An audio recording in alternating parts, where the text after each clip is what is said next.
Since Destruction is the spellcasting branch that deals the most damage with potent elemental spells that can cause havoc on the battlefield, it is one of the most well-liked schools of magic in Oblivion Remastered. Certain starting classes, such as the Witch Hunter, the Spellblade, and the Mage, require destruction magic. Additionally, players must level it up to master rank in order to access the Destruction School's most potent spells. However, getting to this level is no easy feat, so this guide will give players some tips on how to make the process much faster. Getting a lot of Magicka recovery potions, which can be made by mixing flax seeds, found in Central Cyrodiil, especially near Skingrad, and blackberries, found in grocery stores and inns, with an apprentice-level spell, like Flare, and then locating enemies like Conjurers, who have the ability to summon skeletons indefinitely, is one of the simplest ways to level up Destruction in Oblivion Remastered.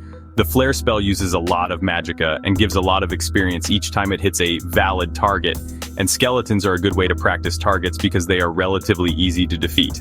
Another trick is to wear heavy armor, which lowers spell efficiency and increases the cost of the Flare spell.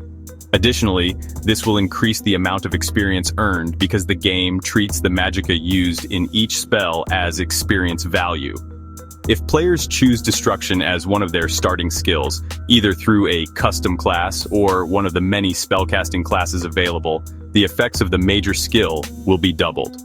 Players will therefore have little trouble leveling up from 10 to 25 to 75 in Destruction. Players will want to collect a lot of Welkin stones for the final 25 levels, 75 to 100, which can be done with ease by employing the duplication glitch. After that, they must look for a Destruction Fire spell that uses more than 120 Magicka and is either Journeyman or Expert level. Visit an Oblivion Gate and keep an eye out for fire Atronachs in the surrounding area. Since the Atronachs are immune to fire, players must use the fire spells frequently and farm as much experience as they like. They will quickly reach master level. There are some excellent locations on the following list where players can continuously practice their destruction spells and gain a ton of experience without taking too many risks.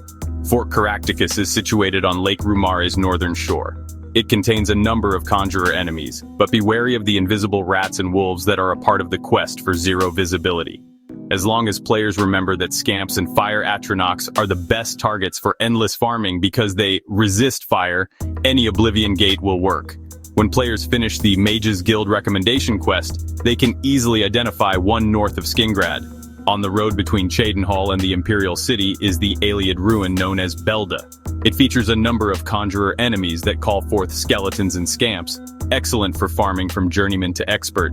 Located northeast of Breville is Sage Glen Hollow, a cavern filled with skeletons, zombies, and conjurers, excellent for farming at any level.